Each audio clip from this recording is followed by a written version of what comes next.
Next derivation को start करने से पहले एक छोटा सा टॉपिक मैं तुम्हारे से डिस्कस करूंगा, इसको थोड़ा समझना जरूरी है।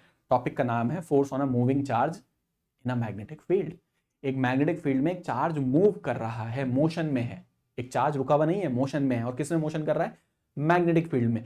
तो it will experience a force, it will experience a force and that is Q V B sine theta, Q V B sine theta. तो चलो फटाफट मैं एक मिनट लिख देता हूं। फॉर एग्जाम्पल मेरे पास एक वायर है सर, ठीक है, बहुत बढ़िया एक वायर है। अब इस वायर के साथ क्या हुआ? इस वायर के अंदर एक करंट फ्लो कर रहा है, कितना? आर आई। इसकी वजह से चारों तरफ एक मैग्नेटिक फील्ड होगी, बहुत बढ़िया। लेट्स से इसकी वजह से यहाँ पे मैग्नेटिक फील्ड है चारों तरफ, कैसी? क्रॉस वाली। बल्कि एक काम करते हैं, इसकी वजह से फील्ड ना लेके हम एक काम करते हैं। फॉर एग्जाम्पल हमारे पास एक यूनिफॉर्म मैग्नेटिक फील्ड दे रखी है बी, ठीक है, और यहां पर एक चार्ज दे रखा है क्यू, और वो मूव कर रहा है कितनी वेलोसिटी से? वी, ठीक है ना। तो it will experience a force, it will experience a force. हम उस फोर्स के बारे में बात कर रहे हैं, ठीक है। तो टॉपिक क्या है? Force on a moving charge, charge moving in a magnetic field, it will experience a force and that force का किसके प्रोपोर्शनल होता है? क्यू के होता है, वी के होता है, डायरेक्टली प्रोपोर्शनल बी के होता है, डायरेक्टली प्रोपोर्शनल साइन थीटा के होता है।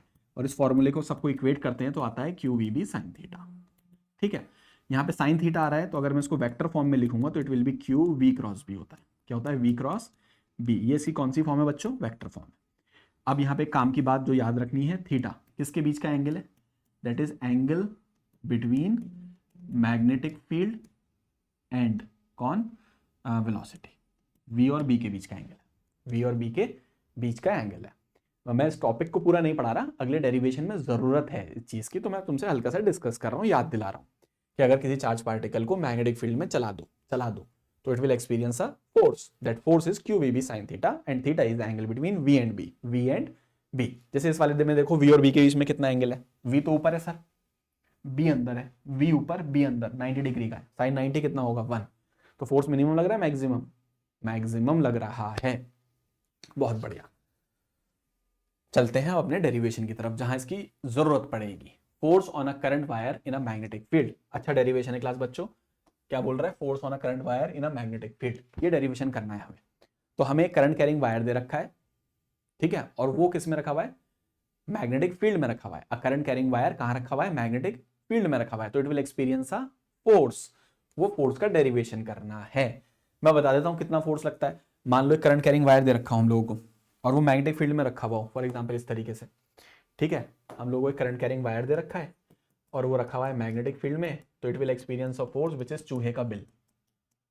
मैं इसको बोलता हूं चूहे का बिल, लगा लो एक साथ में साइन थीटा भी। मैक्सिमम वैल्यू होती है चूहे का बिल, B I L. Maximum value of the force will be चूहे का बिल, बी आई एल। ये डेरिवेशन करना है हम लोगों को। क्या प्रॉब्लम है? करते हैं चलो डेरिवेशन। चलो मान लो हमारे पास ऐसा एक करंट कैरिंग वायर दे रखा है बच्चों, बहुत बढ़िया, और इसमें करंट कितना फ्लो कर रहा है? Let's say I current flow कर रहा है। अब हमने क्या करा? इसका एक छोटा सा एलिमेंट कंसीडर करा यहाँ पे, डीएल लेंथ का। कितनी लेंथ का एलिमेंट कंसीडर करा? डीएल। बात समझते रहे ना बहुत अच्छे से। करंट फ्लो कर रहा है वायर के अंदर, एलिमेंट कितना? डीएल। और ये वायर रखा हुआ है लेट्स से रखा हुआ है हमारा मैग्नेटिक फील्ड, चलो डॉट वाली मान लो, परपेंडिकुलर आउटवर्ड, ऐसी वाली फील्ड में रखा हुआ है, ठीक है सर। अब यहाँ पे ध्यान से सुनो स्टेप बाय स्टेप। पहली बात, अगर करंट इस वायर में फ्लो कर रहा है तो यानी इलेक्ट्रॉन मूव कर रहे हैं। अब मुझे ये बताओ इलेक्ट्रॉन किधर मूव कर रहे होंगे? इलेक्ट्रॉन इस वायर में ऊपर की तरफ मूव कर रहे होंगे, नीचे? करंट ऊपर जा रहा है तो इलेक्ट्रॉन नीचे की तरफ मूव कर रहे होंगे सर, बिल्कुल। और जिस वेलोसिटी से मूव कर रहे होंगे उसका कुछ नाम होता है सर, ड्रिफ्ट वेलोसिटी। आपने डेरिवेशन भी कराया, ड्रिफ्ट वेलोसिटी वीडी। इलेक्ट्रॉन नीचे आ रहा हो कितने से? V D, drift velocity. अब मुझे बताओ क्या ये चार्ज पार्टिकल एक मैग्नेटिक फील्ड में मूव कर रहा है? सर बिल्कुल कर रहा है। चार्ज पार्टिकल मोशन में है, मैग्नेटिक फील्ड, तो it will experience a force. तो बताओ इस पे फोर्स कितना लगेगा? तो फोर्स ऑन इलेक्ट्रॉन अगर हम निकालें, फोर्स ऑन इलेक्ट्रॉन, तो अगर हम फोर्स ऑन इलेक्ट्रॉन की बात करें तो सर यहां पर force on electron F E आ जाएगा वेक्टर फॉर्म में, that is q, drift velocity कितनी है? वी डी क्रॉस बी, अभी पिछली स्लाइड में आपने बताया। तो यहां पर एफ ई आ जाएगा हमारे पास, चार्ज कितना है? माइनस ई इलेक्ट्रॉन पर, that is V D cross B, V D cross B. क्या ऐसा हो जाएगा? बिल्कुल हो जाएगा, इक्वेशन नंबर 1। सर समझ में आ गई बात। अगर कोई चार्ज पार्टिकल चल रहा हो, magnetic field, experience of force V Q V cross B, और क्यू कितना होता है इलेक्ट्रॉन पे, माइनस का, ये होता है that is V D cross B. Sir बहुत बढ़िया। तो सर ये तो फोर्स आ गया है एक इलेक्ट्रॉन पर, लेकिन एक बात बताइए, एक इलेक्ट्रॉन होगा बहुत सारे, यहाँ तो बहुत सारे इलेक्ट्रॉन होंगे, तो उन बहुत सारे इलेक्ट्रॉन को निपटाने के लिए हमने क्या करा, हमने स्मॉल एन को डिफाइन करा।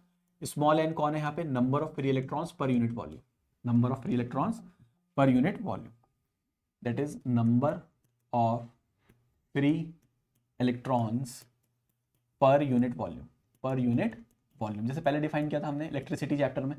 तो ये होता है number divide by volume, number divide by volume. Sir ठीक है, यहां से नंबर मिल जाएगा इलेक्ट्रॉन्स का, बिल्कुल n इंटू वॉल्यूम। अब सर वॉल्यूम कैसे निकालें, वॉल्यूम बहुत आसान है। देखो ये छोटा सा एलिमेंट, छोटा सा एलिमेंट, अगर मैं छोटे से एलिमेंट को अलग से बनाऊं तो ऐसा दिखेगा। इस छोटे से एलिमेंट की छोटी सी लेंथ कितनी, dl, और इसका एरिया कितना मान लो a। तो बताओ यहाँ पे सिलेंडर का, इस सिलेंडर का वॉल्यूम कितना होगा, एरिया इंटू लेंथ ADL, कितना होगा अपना, ADL होगा, ठीक है ना, ADL होगा, ठीक है। तो अब यहां से हम कैपिटल N निकालते हैं, तो ये हो जाएगा N इंटू वॉल्यूम, वॉल्यूम कितना है हमारे पास, ADL है, ठीक है, ये हो गया। अब यहां पर मुझे नंबर ऑफ इलेक्ट्रॉन्स मिल गए बच्चों, मुझे क्या मिल गया, नंबर ऑफ इलेक्ट्रॉन्स। तो अब मैं फोर्स निकालूंगा, force on the element, force on element DL, element जिसकी लेंथ कितनी है DL, एक इलेक्ट्रॉन पे इतना फोर्स लगा, इस एलिमेंट, इस छोटे से टुकड़े के अंदर एक इलेक्ट्रॉन के इतने इलेक्ट्रॉन, सर इतने इलेक्ट्रॉन है, n इंटू वॉल्यूम, छोटा n इंटू वॉल्यूम, तो टोटल फोर्स इस पे कितना लगेगा, इन दोनों की मल्टीप्लाई कर दो, एक पे इतना तो इतने पे कितना, एक पे इतना तो इतने नंबर ऑफ इलेक्ट्रॉन्स पर कितना, तो दोनों की मल्टीप्लाई कर देंगे। तो यहां से मैं निकाल लूंगा D, force on element DF, तो बस इसको मल्टीप्लाई कर दूंगा, n की मल्टीप्लाई कर दूंगा Fe से। n किसके बराबर है हमारे पास, छोटा n एरिया इंटू DL, छोटा n एरिया इंटू DL, और Fe की वैल्यू लिखवाओ, माइनस बाहर आ गया ये, E VD cross B, VD cross B आ गया, तो यहां से DF आ गया हमारे पास, विच इज कितना, दैट इज माइनस का ANEDL VD क्रॉस B, इतना आ गया बच्चों, ठीक है सर। इसे बना देंगे इक्वेशन नंबर सेकंड। अब यहां पर ध्यान से देखो, ये छोटे से एलिमेंट पर फोर्स आ गया, इस वाले एलिमेंट पर।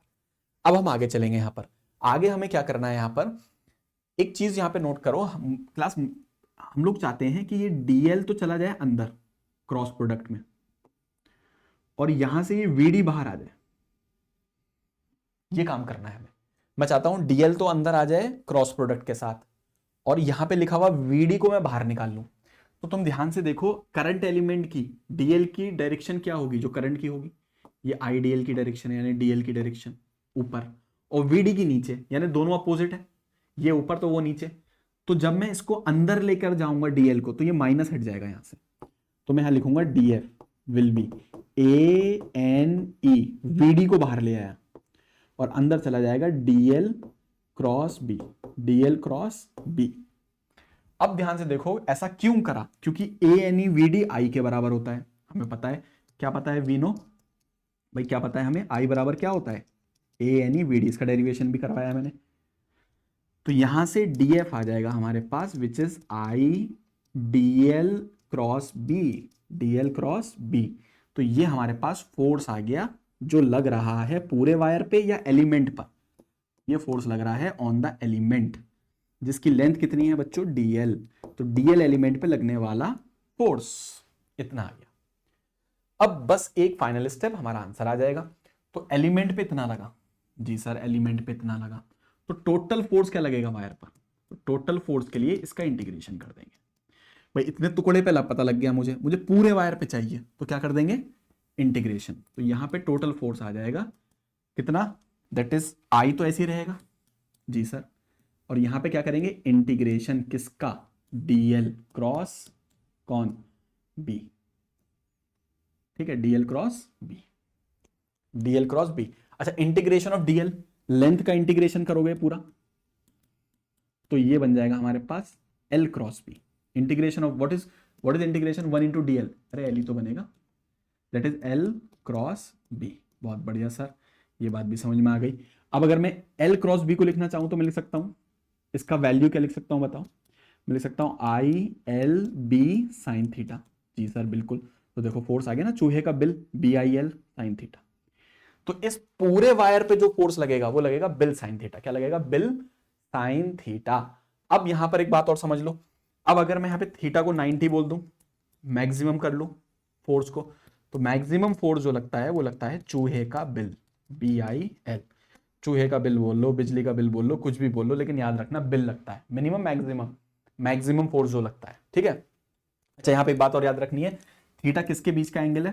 थीटा एंगल है लेंथ और मैग्नेटिक फील्ड, यानी करंट एलिमेंट की डायरेक्शन क्या होती है? एल की डायरेक्शन वही होती है जो करंट की होती है, इस एल की डायरेक्शन वही होती है जो करंट की होती है, यानी आई करंट की डायरेक्शन और बी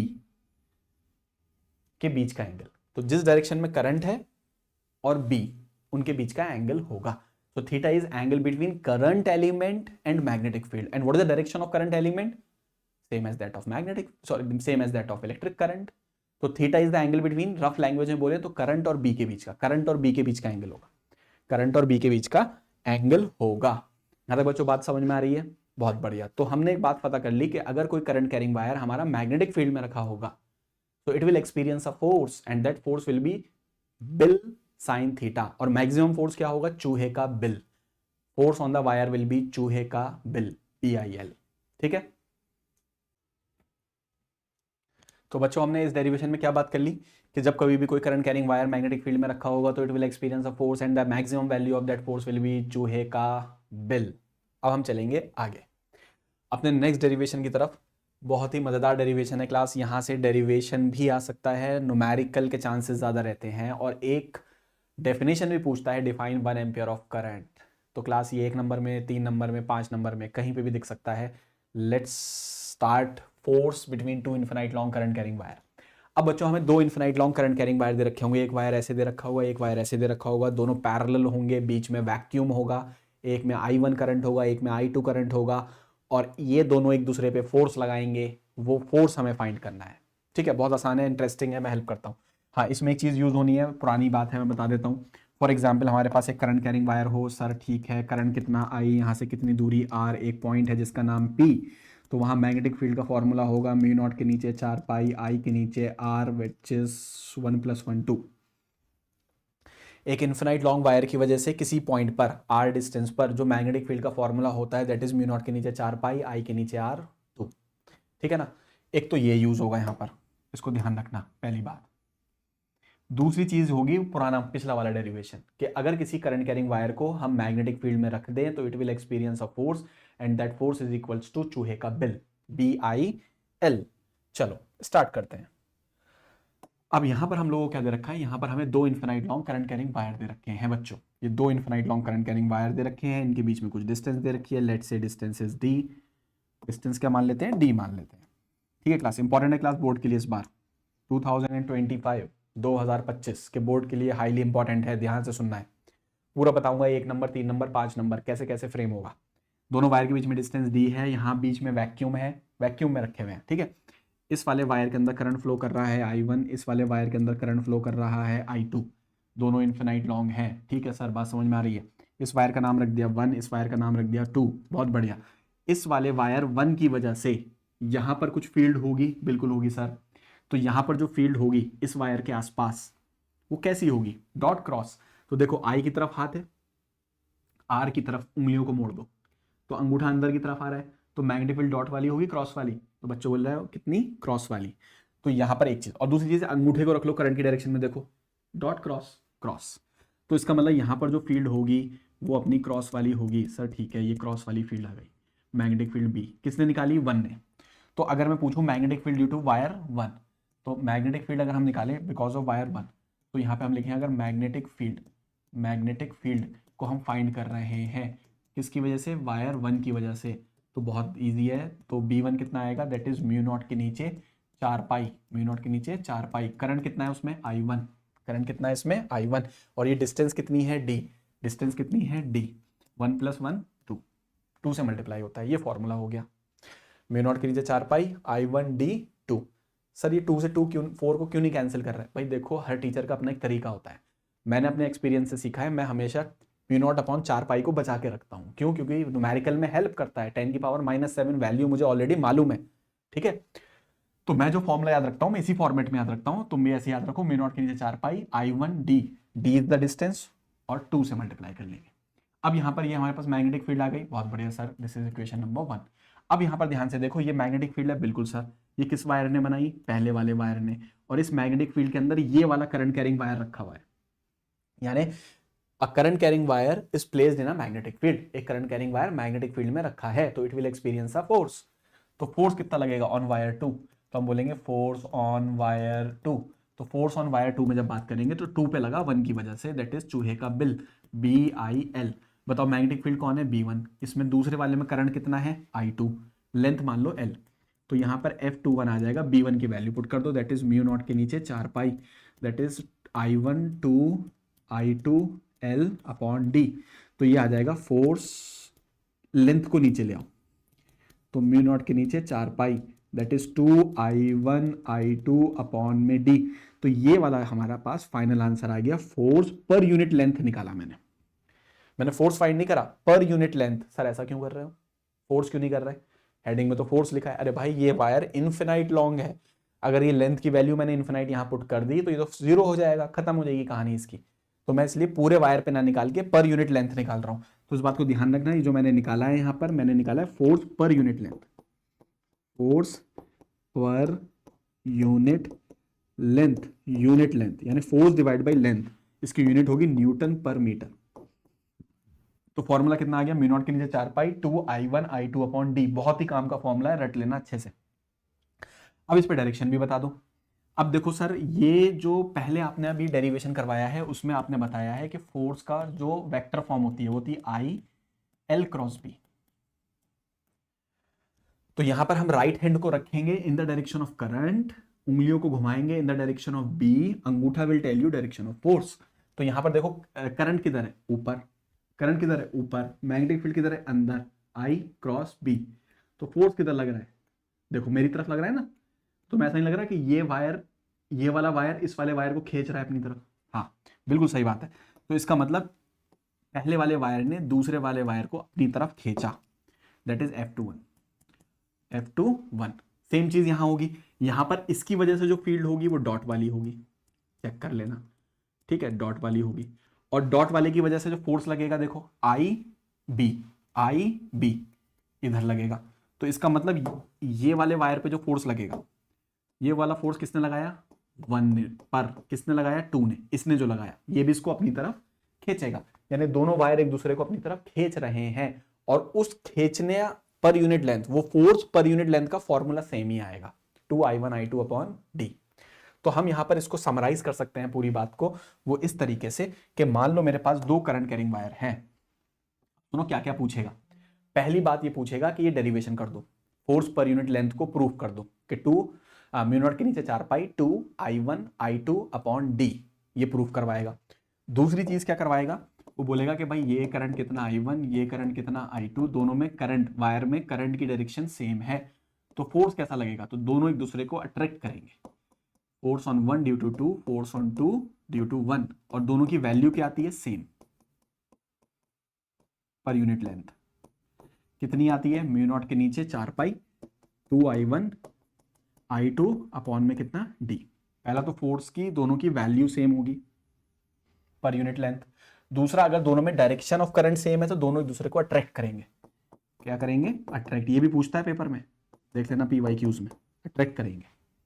उसी तरह से मान लो हमारे पास फिर से वायर हूं ऐसे करके, और इन दोनों वायर में डायरेक्शन इस बार ऐसे हो, इसमें ऊपर हो करंट की डायरेक्शन, इसमें नीचे हो, दोनों में करंट की डायरेक्शन सेम है, अपोजिट? सर अपोजिट है, तो ये दोनों एक दूसरे को रिपेल करेंगे, दोनों एक दूसरे को क्या करेंगे? रिपेल करेंगे। ठीक है सर, बहुत काम की बात बता दी आपने, मामला ही शॉर्ट सिंपल कर दिया। क्या मामला सिंपल हो गया? अगर दोनों में डायरेक्शन सेम है करंट की तो दोनों एक दूसरे को अट्रैक्ट करेंगे, अगर एक में ऊपर है और एक में नीचे है तो दोनों एक दूसरे को रिपेल करेंगे। ठीक है, रिपेल अट्रैक्ट। ठीक है सर, ये बात क्लियर हो गई। तो डेरिवेशन आ सकता है, डायरेक्शन ऑफ फोर्स पूछ सकता है, एक बात। दूसरा, इस इक्वेशन पे बेस्ड न्यूमेरिकल आ सकता है। तीसरी चीज यहां पर एक और पूछता है, डिफाइन 1 एम्पियर ऑफ करंट। आपको डिफाइन करना है 1 ampere of current, define 1 ampere इस फॉर्मूले की हेल्प से। तो सर कैसे करेंगे डिफाइन? देखो बहुत सिंपल है। मान लो मैं इन दोनों वायर के बीच की डिस्टेंस को मान लूं 1 मीटर, ठीक है सर।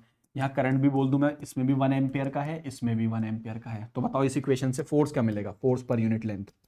तो म्यू नॉट के नीचे 4 पाई की वैल्यू हो जाएगी 10 की पावर -7। बिल्कुल सर।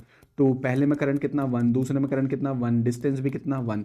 तो यहाँ पर फोर्स डिवाइड बाई लेंथ आ जाएगा 2 इंटू 10 की पावर -7 न्यूटन पर मीटर। यानी अगर दोनों वायर में करंट 1 एम्पियर का है, अगर दोनों वायर में करंट 1 एम्पियर का है, तो दोनों वायर एक दूसरे को अट्रैक्ट करेंगे by a force of 2 into 10 की पावर -7 पर यूनिट लेंथ। यानी दोनों वायर एक दूसरे पर यूनिट लेंथ पर जो फोर्स लगाएंगे इट विल बी 2 इंटू 10 की पावर -7। और दोनों वायर किस में रखे होने चाहिए? वैक्यूम में। ठीक है, तो इसी को हम शब्दों में लिख देंगे, ये हमारी डेफिनेशन हो जाएगी 1 एम्पियर ऑफ करंट। ठीक है, तो ये हमारा डेरिवेशन हो गया force between 2 infinite long current carrying wires. ठीक है, बहुत इंपॉर्टेंट है, इस बार सवाल आ सकता है। अब हम चलते हैं अपने नेक्स्ट डेरिवेशन के लिए। वो मुझे कराना है अगर किसी करंट कैरिंग कॉइल, देखो ये वाला है, अगर किसी करंट कैरिंग कॉइल को, करंट कैरिंग लूप को मैग्नेटिक फील्ड में रखो, किसी करंट कैरिंग लूप को एक यूनिफॉर्म मैग्नेटिक फील्ड में रख दो करंट कैरिंग कॉइल को, इट एक्सपीरियंस अ टॉर्क। वो कॉइल घूमने लगती है, वो कॉइल क्या करने लगती है? घूमने लगती है, टॉर्क एक्सपीरियंस करती है। तो उस टॉर्क के बारे में बात करनी है हमें, लेकिन उससे पहले मैं एक छोटा सा टर्म डिस्कस करूंगा, that is magnetic dipole movement. किसके बारे में बात करेंगे? Magnetic dipole movement. तो इस टॉपिक को समझने के लिए एक स्टेटमेंट अच्छे से समझ लो। स्टेटमेंट यह है कि अगर कोई भी करंट कैरिंग कॉइल होगी, कोई भी करंट कैरिंग कॉइल होगी, तो वो करंट कैरिंग कॉइल एक मैग्नेटिक डाइपोल होता है। जैसे एक इलेक्ट्रिक डाइपोल होता है ना, -q + q, दोनों के बीच में डिस्टेंस कितनी, कुछ डिस्टेंस दे रखी हो l या 2l, तो इस पूरे अरेंजमेंट को हम एक इलेक्ट्रिक डाइपोल बोलते हैं। तो बच्चों उसी तरीके से ये एक मैग्नेटिक डाइपोल बनाता है। कौन एक मैग्नेटिक डाइपोल बनाता है? That is a current carrying coil. तो मान लो ऐसे करंट कैरिंग कॉइल है मेरे पास, ठीक है सर, करंट कितना है I। तो मैंने बोला कि ये जो करंट कैरिंग कॉइल होगी हमारी, इट इज इक्विवेलेंट हुआ bar magnet, sorry, current carrying coil जो होगी हमारी वो एक मैग्नेटिक डाइपोल बनाएगी। क्या बनाएगी? Magnetic dipole. और उसका जो डाइपोल मूवमेंट होगा m, that is magnetic dipole movement, that is magnetic dipole movement. ये मैग्नेटिक डाइपोल मूवमेंट होता है NIA के बराबर। यहां पर n कौन है?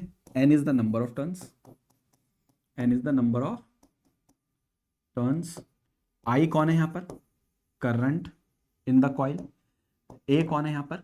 Area of the coil, area of the coil.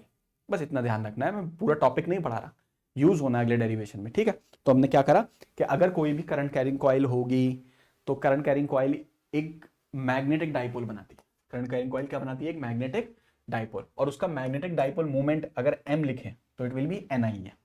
n is the number of turn, I is the current, A is the area. Sorry, ये जो मैग्नेटिक डाइपोल मूवमेंट होता है बच्चों, ये एक वेक्टर क्वांटिटी होती है। अब अगर मैं इसकी वो वेक्टर फॉर्म में लिखूं तो इसका वेक्टर फॉर्म होगी दैट इज NI, तो दोनों स्केलर है और एरिया हमारा वेक्टर है, तो ये हो जाएगा NI एरिया वेक्टर। ठीक है, इसका मतलब यहाँ पे जो मैग्नेटिक मूवमेंट है ये, इसकी डायरेक्शन वही होती है जो एरिया वेक्टर की होती है। यानी m की डायरेक्शन क्या होती है? सेम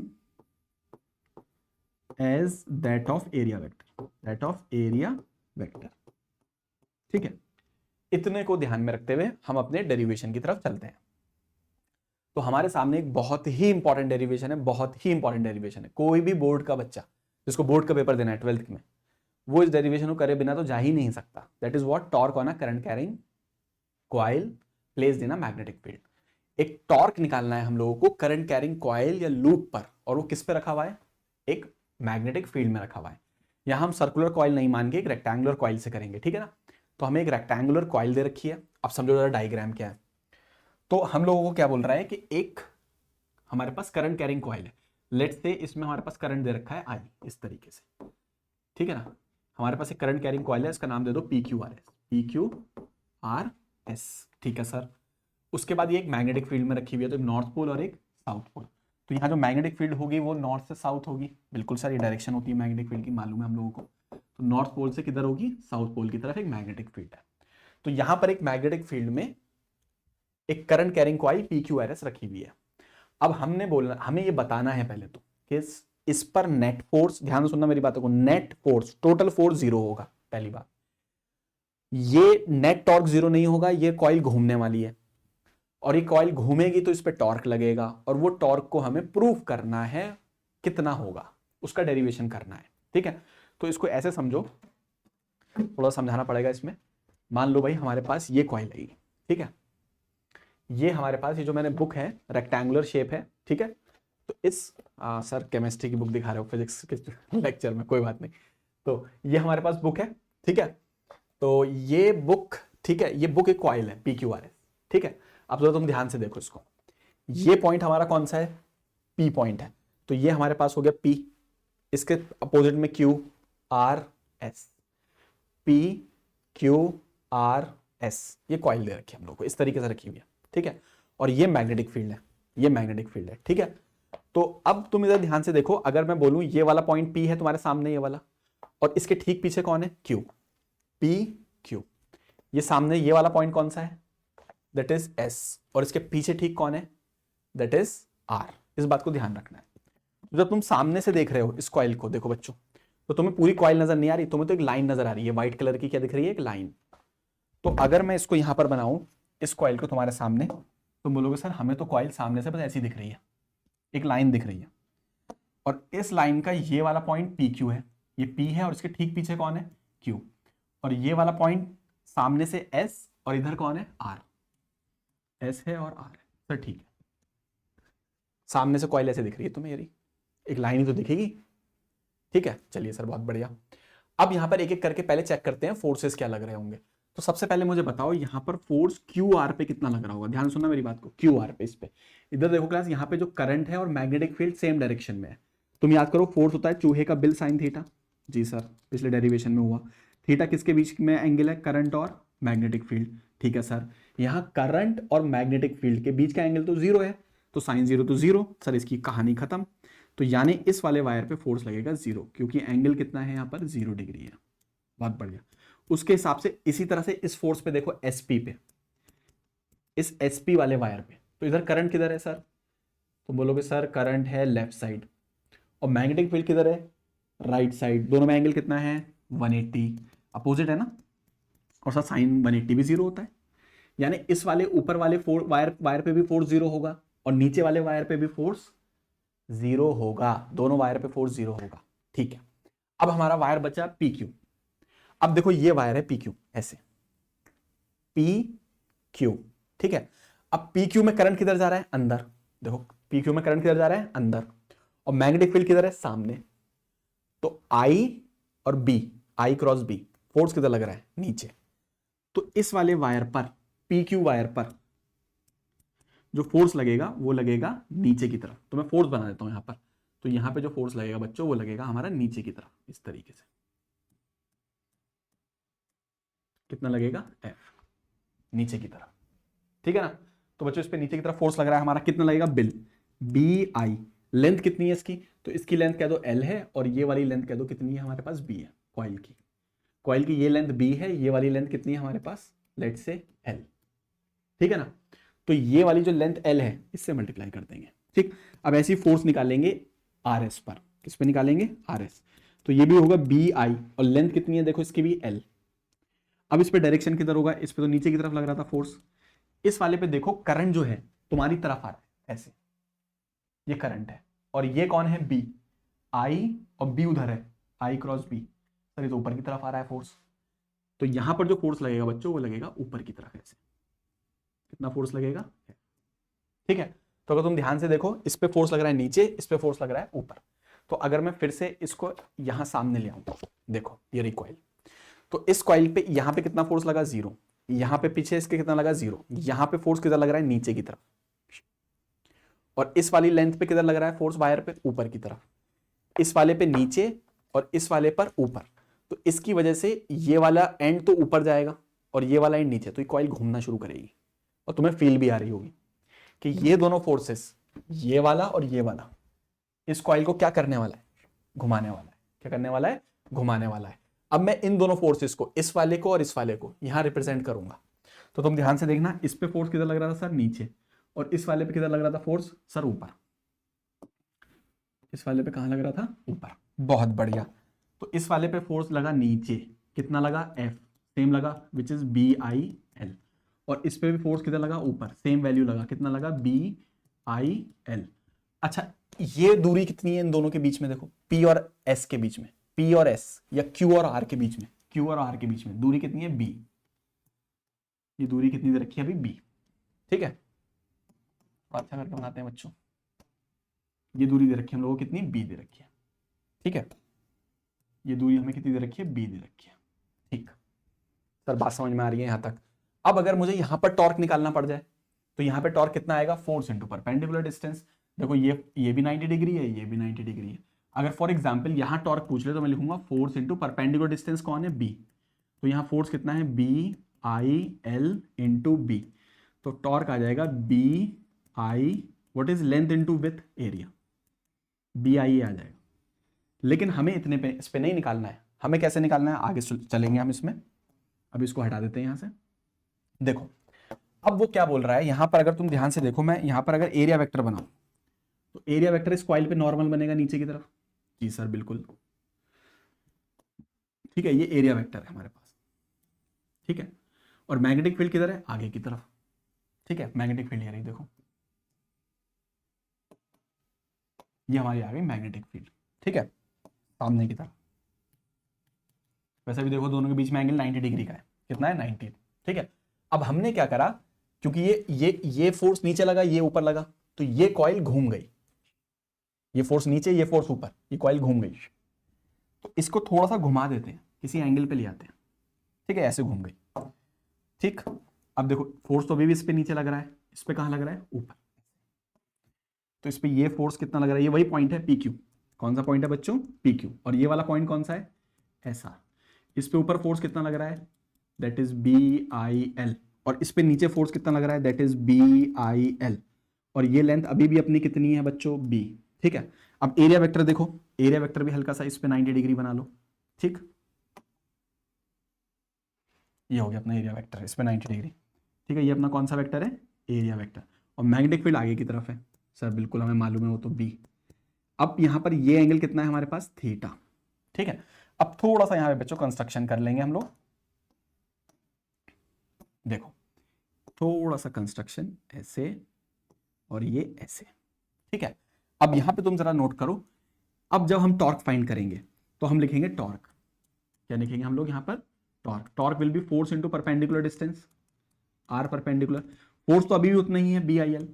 जी सर वो तो BIL ही है। अब परपेंडिकुलर डिस्टेंस देखनी है। अब देखो ये पूरा एंगल अपना 90 डिग्री का है, तो ये एंगल हो जाएगा हमारा 90 माइनस थीटा। तो ये एंगल भी होगा हमारा 90 माइनस थीटा। तो ये हो गया 90 माइनस थीटा। अब एक परपेंडिकुलर डिस्टेंस, वो डिस्टेंस जो दोनों फोर्स पे 90 बनाए, वो डिस्टेंस जो दोनों फोर्स पे कितना बनाए, 90। तो अगर तुम ध्यान से देखो, दोनों फोर्स पे जो 90 बना रहा हो, ये भी 90 बना रहा है इस फोर्स पे, देखो ये वाली लाइन, और इस वाले फोर्स पे ये वाली लाइन कितना बना रही है, 90। तो ये हमारी R परपेंडिकुलर होगी। अब R परपेंडिकुलर B का ये कंपोनेंट क्या होगा, B का ये वाला कंपोनेंट देखो, B का ये एंगल कितना है, 90 माइनस थीटा। तो ये होगा B cos 90 माइनस थीटा। तो ये हो जाएगा B साइन थीटा। कितना हो जाएगा, B साइन थीटा। तो अब की बार जो परपेंडिकुलर डिस्टेंस जो पहले B थी, अब वो B ना होके क्या होगी, ये वाली दूरी, that is B sign theta. तो मैं यहां लिख दूंगा B साइन थीटा। बहुत बढ़िया। तो टॉर्क आ जाएगा BI, what is L into B sir, area, sine theta. ये हमारा टॉर्क आ गया, which is BIA sine theta for n number of turns. अगर एक कॉइल की जगह बहुत सारे टर्न्स हो कॉइल के, तो हम इसको n से मल्टीप्लाई कर लेंगे, दैट इज बीना। दैट इज बीना। प्लस मेरा याद करने का तरीका है बीना, बीना साइन थीटा। तो यहां पे जो टॉर्क आ जाएगा अपना, आ जाएगा बीना साइन थीटा, बीना साइन थीटा। अब देखो यहां पर NIA कौन होता है, NIA that is magnetic movement. तो हो जाएगा BM sine theta, BM sine theta. अगर मैं इसको वेक्टर फॉर्म में लिखूंगा, मैं लिखूंगा M क्रॉस B, क्योंकि साइन थीटा है, M cross B, M cross B आ जाएगा, M cross B। And M कौन है यहां पर, मैंने पिछली स्लाइड में बताया, that is magnetic movement, that is magnetic dipole movement. उसकी डायरेक्शन किसके जैसी, एरिया वेक्टर के जैसी। ठीक है, तो यहां पर एक काम की बात और याद रखना, थीटा किसके बीच का एंगल है? तो थीटा हमारा एंगल है magnetic movement and magnetic field, या area vector and magnetic field, एक ही बात है। तो यहां पर जो हमारा थीटा आता है इस डेरिवेशन में, वो एरिया वेक्टर, एरिया मतलब ये वाला एरिया वेक्टर, और मैग्नेटिक फील्ड के बीच का, देखो ये एरिया वेक्टर है, ये मैग्नेटिक फील्ड है, ये उसके बीच का एंगल है। बात समझ में आ रही है? तो ये डेरिवेशन बहुत ही इंपॉर्टेंट है, जिसमें हमने क्या फाइंड करा? टॉर्क फाइंड करा। किस पर? एक करंट कैरिंग कॉइल किस में रखी हुई थी? Magnetic field. तो जब किसी करंट कैरिंग कॉइल को मैग्नेटिक फील्ड में रखोगे तो वो चलने वाली नहीं है, उस पर नेट फोर्स 0 होगा, लेकिन वो घूमेगी और उस पर टॉर्क लगेगा, वो टॉर्क होगा बीना साइन थीटा, और थीटा होगा हमारा angle between M and B, magnetic movement and magnetic field, या area vector and magnetic field. बहुत बढ़िया, ये डेरिवेशन मुझे लगता है बहुत अच्छे से क्लियर हो गया होगा।